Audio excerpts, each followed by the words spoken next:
नमस्कार, मैं हूं आपके साथ मयंक। कई बड़े खुलासे हुए हैं अजीत पवार का, जिस तरह से प्लेन क्रैश हुआ उसको लेकर। पहली बात तो ये सामने आई है कि बड़ी अहम बात कि जब ये प्लेन बारामती एयरपोर्ट पर लैंड होने वाला था, उसके कुछ देर पहले ही पायलट की तरफ से एटीसी को इमरजेंसी लैंडिंग की परमिशन मांगी गई थी।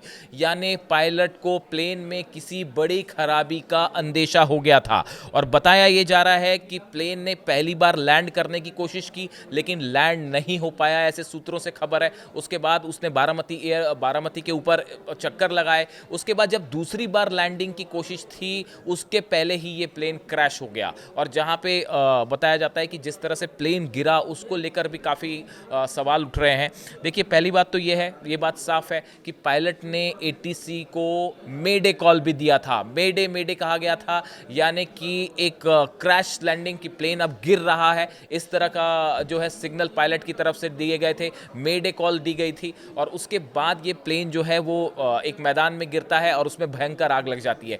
एक गौर करने वाली बात ये भी है कि प्लेन जब गिरा तो उसका नोज जो था, सामने का हिस्सा नीचे की तरफ था और वो पूरी तरह से जल के तबाह हो गया और उसमें प्लेन में आग लग गई। बड़ा धमाका हुआ जिसकी सीसीटीवी फुटेज भी सामने आई है। अब देखिए, इसमें कई सवाल ये हैं कि दो इंजन वाला ये प्लेन था जिस पे प्राइवेट जेट था, जिस पर ट्रैवल कर रहे थे अजीत पवार।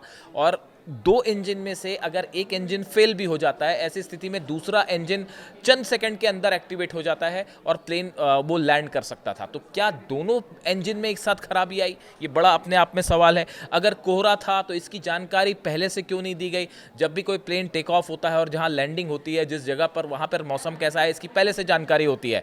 तो वहां पे क्या कोहरा था या विजिबिलिटी कम थी, इसको लेकर अगर कोई हालात थे तो उसकी जानकारी पहले से क्यों नहीं दी गई? इसको लेकर भी तमाम सवाल हैं।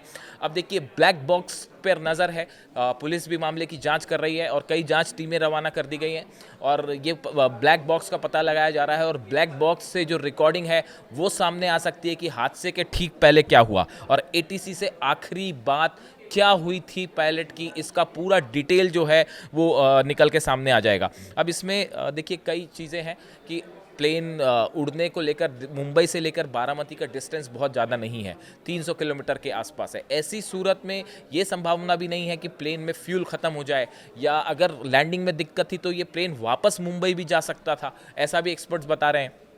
इस सूरत में इस हादसे को लेकर जो है वो कई ऐसे सवाल हैं जिनके जवाब अभी सामने नहीं आए हैं। लेकिन फौरी तौर पे जो खबरें आई हैं उसके मुताबिक जिस तरह से पायलट ने मेडे कॉल दिया एटीसी को और इमरजेंसी लैंडिंग की परमिशन मांगी, उससे ये लगता है कि प्लेन में कोई बड़ी खराबी थी और उसकी वजह से पायलट जो है वो शायद या तो थ्रस्ट ख़त्म हो चुका था इंजन का, या प्लेन जो है वो तेज़ी से नीचे आया और बड़ी स्पीड के साथ क्रैश किया। ये भी एक बड़ी नोट करने वाली बात है कि जब प्लेन टकराया, उसका टच डाउन इफेक्ट हुआ, हिट इफेक्ट हुआ ज़मीन पे, वो बड़ा तेज था, स्पीड के साथ था, जिसकी वजह से बड़ी आग लगी और बड़ी तबाही मची और बड़े इलाके में जो है जो तो प्लेन के टुकड़े थे वो बिखर गए और बुरी तरह से आग लगी, जिसकी सीसीटीवी फुटेज भी सामने आई है। देखिए, और ये भी बताया गया कि एक खबर ये भी आई इस तरह से कि वहाँ जितने शव थे, पांचों लोग जो सवार थे प्लेन में, दोनों पायलट थे, दो सहयोगी थे साथ में और अजीत पवार प्लेन में थे,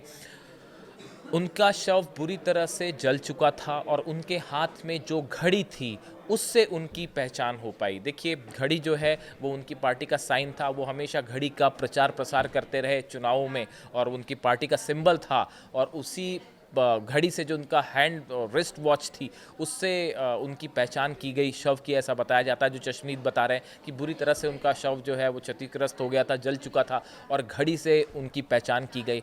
इसको देख के कई लोग जो हैं उन्होंने राजीव गांधी की भी याद की और कई लोगों ने ये भी कहा कि एक बार फिर राजीव गांधी का जिस तरह से असैसिनेशन हुआ था, एलटीटी ने ब्लास्ट में उनकी मौत हुई और उसके बाद जो है उनके जूते से पहचान की गई थी राजीव गांधी की, उसी तरह की यादें लोग एक बार फिर जो है लोगों ने कई लोगों की राय आई, उन्होंने उसको याद किया उस वक्त को कि जिस तरह से राजीव गांधी की जूते से पहचान हुई थी, उसी तरह आज जो है अजीत पवार की जो है उनकी घड़ी से उनकी पहचान की गई। पूरा परिवार बेहद दुखी है। सुप्रिया सुले जो है बेहद रोते हुए उनकी तस्वीरें सामने आई हैं। पूरे परिवार में गम का माहौल है। कोई यकीन नहीं कर पा रहा कि महाराष्ट्र के डिप्टी सीएम, पूरा महाराष्ट्र इस बात को समझ नहीं पा रहा है कि अब उनके डिप्टी सीएम जो है साथ में नहीं है और परिवार पवार के लिए एक बड़ा शौक, शरद पवार के लिए अपने बेटे की तरह उन्होंने हमेशा माना अजीत पवार को। परिवार बेहद दुखी और गमज़दा है।